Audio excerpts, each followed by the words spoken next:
10 minutes after hearing about data or statistics, we only remember 5% of what has been said.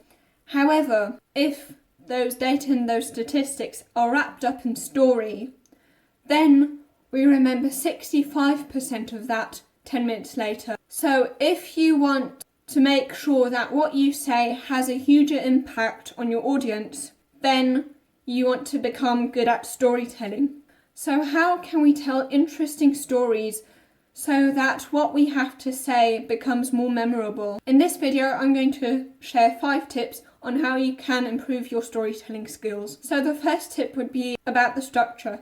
The structure of stories, of good stories, is usually that they start with an ideal reality, or at least with everyday life that is kind of okay, maybe even good. And then that everyday life, or that ideal reality, is interrupted by a problem, by a challenge. And then the whole story is about how they try to solve that problem to actually get to the solution. Any story you could probably think of is built up in this way. A problem arises, they try to fix it, and in the end, there's a happy ending. The reason why your story should all be wrapped around having to solve a problem is that we humans have a negativity bias. Problems are more likely to grab our attention. Many studies have shown that. For example, in a picture with loads of smiling faces but an angry face in the middle, you are going to notice that angry face immediately. However, if it's the other way around, if a smiling person is surrounded by lots of angry faces, it's very unlikely that you're actually going to spot that smiling person. John Gottman also once said that negative interactions outweigh positive ones by 5 to 1. Words associated with negative feelings, for example, war or crime, grab our attention much more quickly than words such as peace or love. Now you may be thinking, why the heck is our brain that way? Isn't that stupid that our brain should be that way? And yes, if we want to be happy all the time, it's definitely not very helpful. However, for its main cause, survival, this negativity bias is very good. Because if you're in a bad situation, you definitely don't want to think from a survival perspective. Oh, look at that lion, it's got such fluffy fur. I want to go and cuddle it because that lion is so cute. No, in that situation, you would simply try and find a way to get out as quickly as possible and run for your life.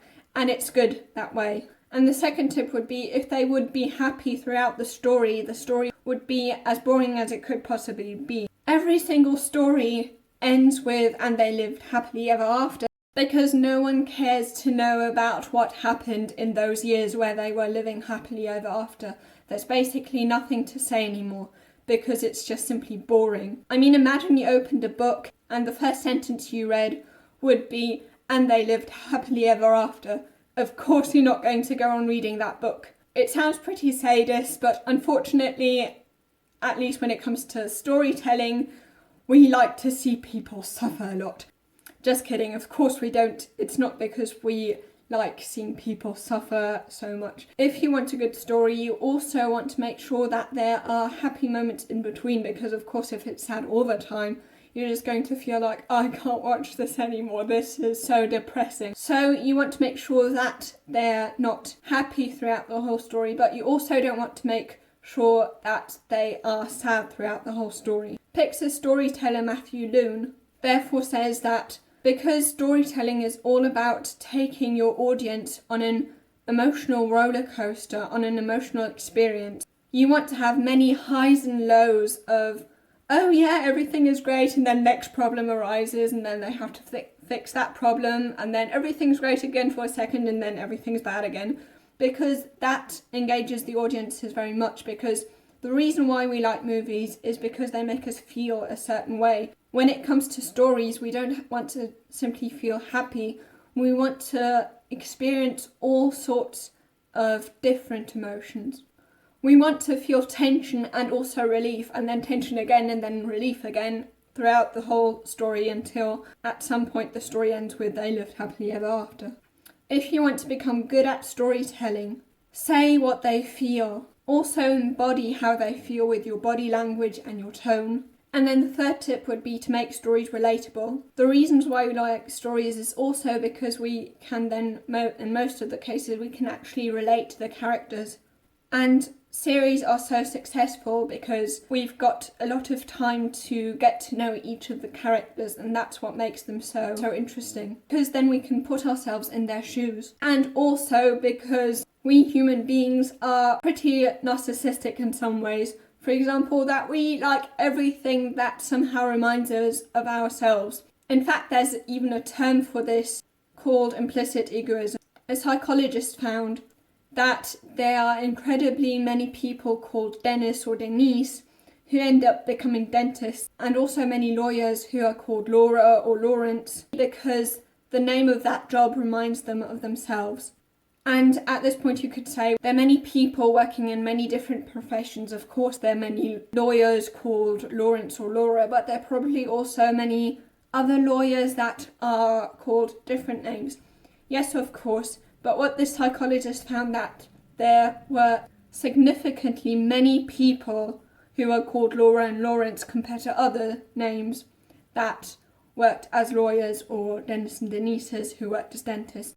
And this same psychologist also found that in, for example, a town called 6 Miles, there were disproportionately many people who were born on the 6th of June.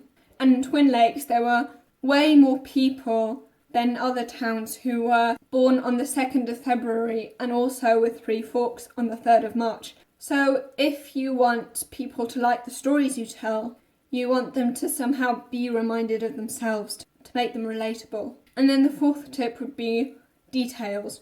You want to share enough details to make the experience as real as possible so they can really imagine what it must have been like.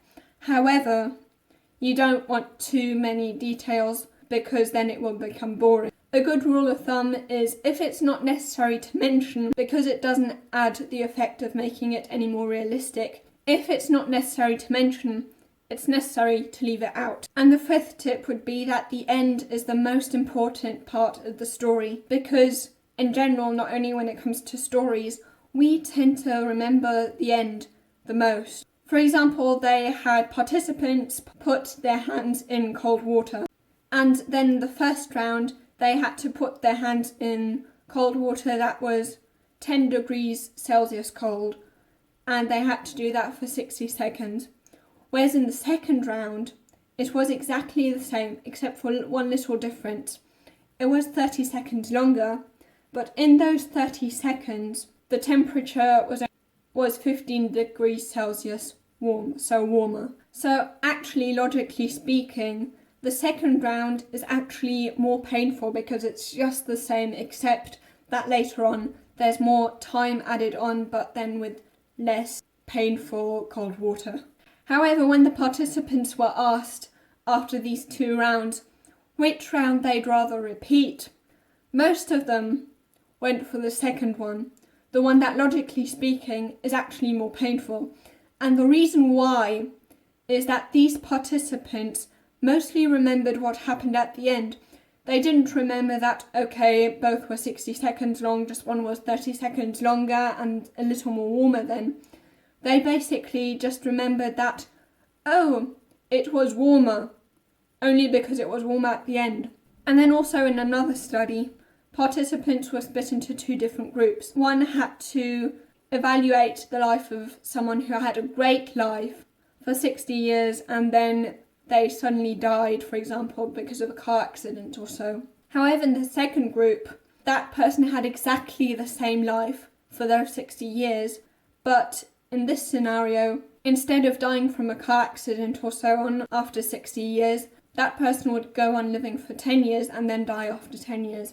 And those 10 years were also good, but not as great as the 60 years before. And it turned out that the second group, even though the person for the 60 years had exactly the same life, exactly as great, just had 10 years added onto their lifespan, people evaluated the first scenario in which the person only lived 60 years better because they remembered that the end of their life was better. And when it comes to films, it's also a good idea to have a little bit of uncertainty at the end, when they don't know what exactly happened to the character, to the main character, because they somehow want to solve what might have happened to that character, and therefore they remember that film more. And if it was a happy film, then if they didn't know what happened to the character, to the main character, they would then be happier for a longer time. So now you know how to tell good stories, and as I've already mentioned at the very beginning, good storytelling is great for presentations and getting your audience to remember stuff more, to make what you have to say more memorable. So if you also want to know how you can actually hold a good presentation in general apart from storytelling, you can watch this video here.